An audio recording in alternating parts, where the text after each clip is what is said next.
Hello, this is the intro before the intro. You remember we made this folio for a signature, and you'll notice that I have dyed the front and not the back.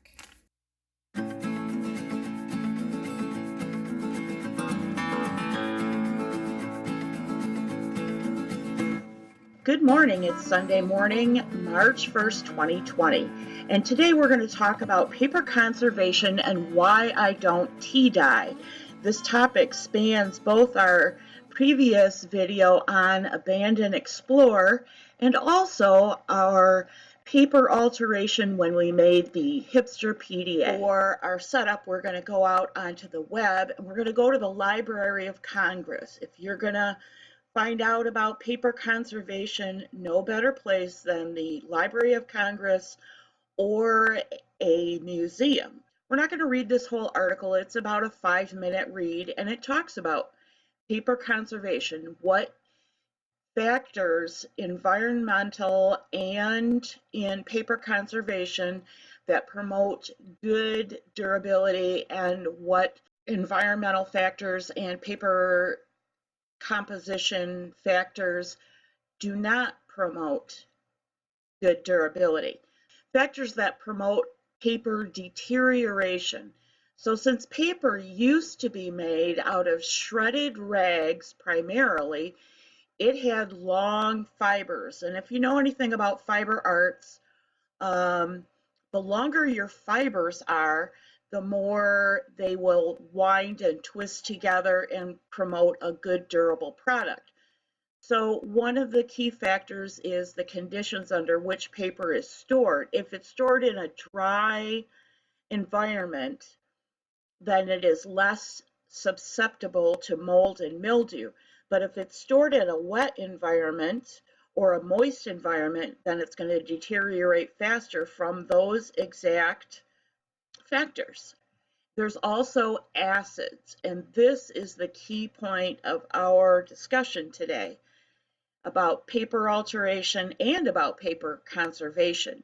The acids in the paper composition, whether it's older paper that was primarily shredded rags or material fibers, linen and cotton and flax, which is what linen is made out of, or whether it's primarily wood pulp has naturally shorter fibers.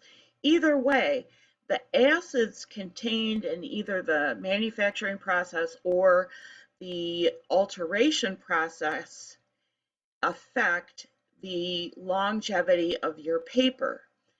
Pour yourself a second cup of a hot beverage. Don't pour it on your paper.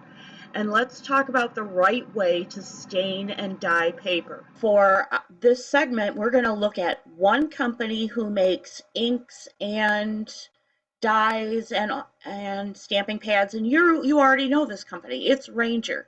It is a Tim Holt business partner. The reason we are looking at Ranger is because they provide acid-free products. Ranger did not pay for this little segment. Nobody paid for this except for Alpacamade and the Alpacamade bank account. All right, let's move on. So if we go to the Ranger site and we scroll around or hit the menu system, we'll come up with their page for their FAQ, frequently asked questions. We're looking at alcohol inks and related dyes. Alcohol inks can be sealed with a water-based sealer. Their sprays, which is where we're headed, distress spray stain and dilutions ink spray are different formulations, each with their own reactive properties. Dilutions ink spray is designed to ghost and lighten, so it's good for darker papers and backgrounds. And distress spray stain is designed to wick and mottle when wet, which is the effect we're looking for. And here's the key point right here. This is always what we're looking for in any product we use with paper. Both products are acid-free, non-toxic, water-based dye inks. We're going to hit one more site with a massive amount of information, and this is from scrapbook.com. Again, another Tim Holtz associate site. Tim's not paying me. Scrapbook.com is not paying me. This comes out of the bank account belonging to Alpacamade. This site, under the section Protect Photos, Documents, and Other Papers from Natural Destruction Over Time, is a massive article. We're just going to scroll down. We're going to jump to another section that you can jump link from that page we were just on, and that is what you need to know to protect your photos and memorabilia. This is outstanding information. Here we are on the desk, and as you can see, you are mounted on the overhead rig. Very exciting, I know, at least for me anyway. So what have we got here? Well, we've got this piece of paper that I said, remember this piece of paper. We have the folios that we made that I have dyed. And we have two original documents. These are documents from my own family archive. You can see this certificate of baptism is damaged. The paper has been knocked around. It hasn't been preserved as well as we would like. You can see the natural aging. Here is a newspaper from, gosh, let's see, I want to say 60 or 70 years after this baptismal document was produced. So 60 or 70 years later, or newer paper, newsprint has yellowed as much, if not more. If we just turn it, you can see that it's actually on the edges edged even more. And no, I shouldn't have this piece of newspaper folded up like this any more than I should have had, or anybody else in the family should have had this certificate of baptism folded, but that's the way they came. So let's get those out of the way. Put the family over there. Let's talk about the PDA for a minute and what I did right and what I did wrong. So you remember that the PDA, the stiffening cardboard, was made out of a graham cracker box. This slick coating has acids in it, and so for long-term preservation, it's useless. Let's throw that out of the way. These papers, especially this one, what I used, you're going to be so proud of me, is Ranger archival ink in sepia. This is re-inker. It's a half-ounce bottle. This, if I didn't ever use it for my distress ink pad, this re-inker would make a spray that would last, for our purposes, for the aging purposes, it would last forever.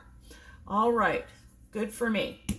Then what I did was put it in a spray bottle, and I'm going to tell you what I did wrong. I totally blanked out and was thinking something else. And when I put my ink in here, there's 23 drops of Ranger archival ink in here. When I put it in here, I took it to the faucet, ran some lukewarm water into it, shook it up, and to my horror, all of the archival ink became little droplets, and this now very dense looking ink in this bottle was translucent. It looked like oil and water. Why did I do that? Like I said, I wasn't paying attention to what I was doing. So I sprayed off some of the papers to get some of the ink or some of the water out of the bottle. Then I poured in alcohol, just regular cheap rubbing alcohol, and shook it up. Let's shake it up now. And this is 24 hours later, so there's been some dissolving of the ink, but you can still see right there pigment droplets. Don't do what I did. this is what I used as I knock things over to age this piece of paper. You can see right here where the water, like the general tone is from that almost clear water, even though it was tinted. But these drops are when the actual archival ink hit the paper. So I'm not unhappy with this. This looks like fly speck paper. It's a great fake technique. Just if you want the more modeled dye process, don't pay attention to what you're doing. Don't use water. All right, enough about that. So here is the modeled effect we're looking for. And this paper was dyed after I had added some alcohol to this. And so the pigment started to dissolve into the water alcohol solution. I just want to interject here and say, don't do what I did. I did this sort of messy process to show you how to stain or dye your papers without ruining them with tea and coffee. And there's one more problem that we're going to address, so let's go back to the clip. And I'm going to draw your attention to this. Remember, this is our homemade gesso, and yes, even though it's been sitting for a week or so, you can still see it's too thin. It will not give a thick enough coating. What we actually want to do when we are applying gesso is stabilize our papers, not further deteriorate them. So the rate of deterioration with tea, which is an acid, or coffee, which is an acid. So the saving grace for our gesso mixture, even though it's too thin right now, is that we added the calcium carbonate, and calcium carbonate should, in the right proportion, neutralize the acids and make it a base.